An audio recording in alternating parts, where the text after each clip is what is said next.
Perubahan hidup. Janganlah kamu menjadi serupa dengan dunia ini, tetapi berubahlah oleh pembaharuan budimu, sehingga kamu dapat membedakan manakah kehendak Allah, apa yang baik, yang berkenan kepada Allah, dan yang sempurna. Roma 12 ayat 2. Sahabat Iktus, seorang bertanya kepada Mahatma Gandhi, "Anda sering mengutip kata-kata Kristus. Mengapa Anda kelihatannya keras menolak untuk menjadi pengikutnya?" Jawab Gandhi, "Saya tidak pernah menolak Kristus. Saya suka Kristus Anda. Tetapi saya tidak suka dengan orang Kristen Anda. Jika orang Kristen benar-benar hidup menurut ajaran Kristus, seperti yang ditemukan di dalam Alkitab, seluruh India sudah menjadi Kristen hari ini," katanya lagi. Mengapa banyak orang Kristen yang tidak hidup seperti Kristus hidup? Kitab Roma memberikan gambaran menyeluruh tentang iman Kristen, dimulai dari keberadaan manusia yang berdosa dan berada di bawah penghukuman, lalu menguraikan tentang kasih karunia yang diterima dengan iman, membawa pada kehidupan yang dipimpin Roh dan hidup memuliakan Allah. Roma 12 ayat 1 dan 2 dapat menjadi dasar perubahan hidup. Berubahlah oleh pembaharuan budimu. 1. Perubahan hidup dimulai dari pertobatan sejati. Secara khusus pasal 12 ayat 1 adalah titik pertobatan yang terjadi ketika seseorang menyerahkan diri sepenuhnya kepada Tuhan. Istilah mempersembahkan tubuh berarti menyerahkan seluruh eksistensi hidup yang terdiri dari tubuh, jiwa, dan roh. Hal ini terjadi pada saat seseorang percaya dan menerima Yesus sebagai Tuhan dan Juru Selamat pribadi. Berubahlah oleh pembaharuan budimu. Sesungguhnya adalah karya Roh Kudus yang bekerja dalam diri orang percaya.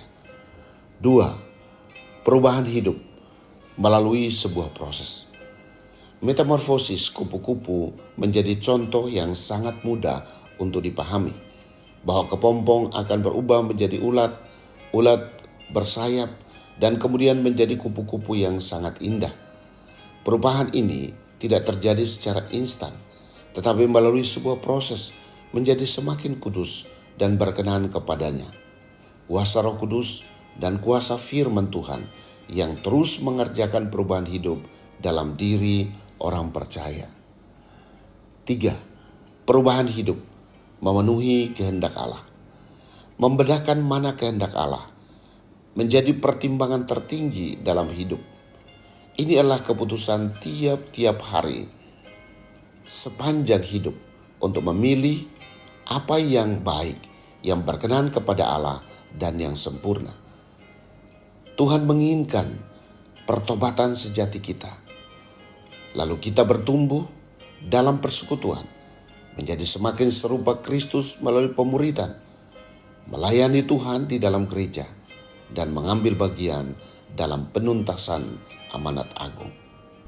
Sahabat Iktus yang dikasihi Tuhan, apakah aku telah mengalami pertobatan sejati sebagai titik awal perubahan hidup? Bagaimana caraku menjalani proses perubahan hidup menjadi semakin dewasa secara rohani? Perubahan hidup seperti apa yang aku alami sejak hari pertobatanku hingga saat ini? Tuhan Yesus, aku bersyukur perubahan yang terjadi sejak hari pertobatanku hingga saat ini. Aku mau semakin setia bersaat teduh dan bersungguh-sungguh mendengarkan firman-Mu, karena hal ini yang membentuk karakterku menjadi semakin serupa dengan-Mu. Aku tidak mau hidup menjadi serupa dengan dunia ini, sehingga terangku menjadi redup. Hari ini, kiranya ada orang yang merindukan datang padamu ketika melihat hidupku yang menjadi serupa dengan-Mu, Yesus. Perubahan hidupku memberi dampak transformasi rohani bagi keluargaku, bagi bangsaku, bahkan bagi dunia ini. Amin. Kita tidak bisa mengubah masa lalu, namun kita bisa memulai sesuatu yang baru.